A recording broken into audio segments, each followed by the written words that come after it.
Now let's get something straight. Everybody deserves to be treated with respect and to be treated in a way that reflects how they want to be seen in the world. But rather than being super general about this, I just want to discuss a little bit about what I've learned about working with trans people and helping them to sing better. Now, it's important to remember that every trans person that you work with is totally different and unique.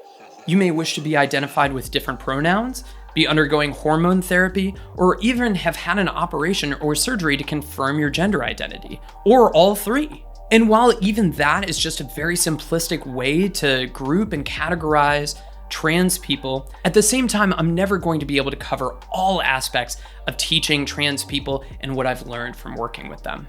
However, there are two main ways that I think are unique to teaching and working with trans people that I think merit some discussion. The first is in vocal classification. Now, I'm of the opinion that your gender identity should match your vocal classification. In other words, if you identify as male, then I believe that you should categorize yourself according to the typically male vocal categorizations and voice types, meaning basses, baritones, and tenors. And I believe that this should hold true even if you're born with more typically female vocal structures. Now, I know that there are going to be a lot of voice teachers that probably disagree with me on this, but I believe that your vocal category should match your gender identity, not your anatomy. Certainly, anatomy plays a big role in categorizing voice types. However, it's much more important to me that the person that's in front of me that I'm teaching feels valued and feels seen for the gender identity that they identify as. And it's really not that difficult. For example, a few summers ago, I was working with a young man in one of the local high school choirs who decided to switch pronouns to be more in line with his gender identity. And he went from the alto section to the tenor section. That was it. The same is true for voice types if you identify as female but have more typically male vocal structures. I believe that if you identify as female, then you should categorize yourself with the female voice types, such as altos, mezzos, and sopranos. And a lot of people are gonna say, "Hey Matt, I've got a range from E2 up to E7. What voice type am I?" Well, just remember that the most important thing is to look across the typical gender roles in the voice types and find the voice type in your gender identity that matches you best. For instance, if you identify as male but have a more typically female vocal structure, then you should be looking at the higher end of the male voice types, such as the tenor or the countertenor. Or if you identify as female but have more typically male vocal structures, then you should look at the lower end of the traditionally female voice types, such as the alto and the contralto ranges. Remember, there's plenty of room in these vocal categories to account for all different ranges. The most important thing is choosing the vocal category that matches your gender identity that you feel you can be most comfortable with. That's what makes vocal categorization so cool. It really takes all kinds. Now, the second area that I think is really important to address in teaching trans people is bridging. Now, bridging, or the ability to sing up from a low note all the way up to the top part of your voice seamlessly without any breaks or strain.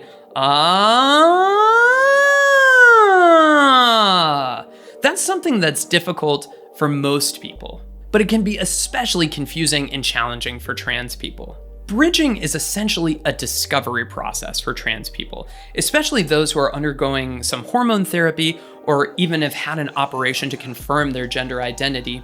They'll find oftentimes that their bridging location changes. I actually remember teaching a young man who transitioned who was kind of frustrated because his bridge was no longer where he was accustomed to it being. He had transitioned from female to male and was accustomed to bridging around like a G4 or an F sharp 4, but now was starting to bridge around a D4 or an E flat 4. And you can understand why that would be kind of frustrating. I mean, if you're used to an E flat 4 still being in your chest voice and all of a sudden you're breaking and straining on that like a tenor would, then all of a sudden it's kind of like, whoa, what's going on here? So if you're still in transition, just know the most important thing you can do is work with a vocal coach that understands and has experience working with these different voice types and understands that voices can change on a day-to-day basis. My advice is to observe where you have that vocal break, where you're making that transition process in your voice, and make a note of it. In general, it may vary by a couple of notes day to day, especially if you're having some hormone therapy. However, you'll notice that it tends to hang out in probably a slightly similar spot over time. And that's what you really want to take a look at. And that can also be very helpful in identifying your singing voice type. You'll notice that break tends to kind of hang out in one place in your voice. And that's really good to know, no matter where you are. Just remember that no matter how you identify, everyone deserves to be treated with respect. And as a voice teacher, it's really important to get to know your student. That may be as simple as getting to know these students and treating them on a case-by-case basis, and at the very least, understanding which pronouns they care to be identified with. Now I want to hear from you. As a cis male teacher, I'm just telling you things from my own perspective of working with lots of trans people, but I'm sure that there are lots of spots that I've missed, and I'd love to learn more. So if you're trans or have a perspective that you think that I've missed on teaching trans voices, go ahead and leave a comment at the bottom. Also, make sure to subscribe, and most importantly, ding that bell to get notifications every time I drop a video just like this one.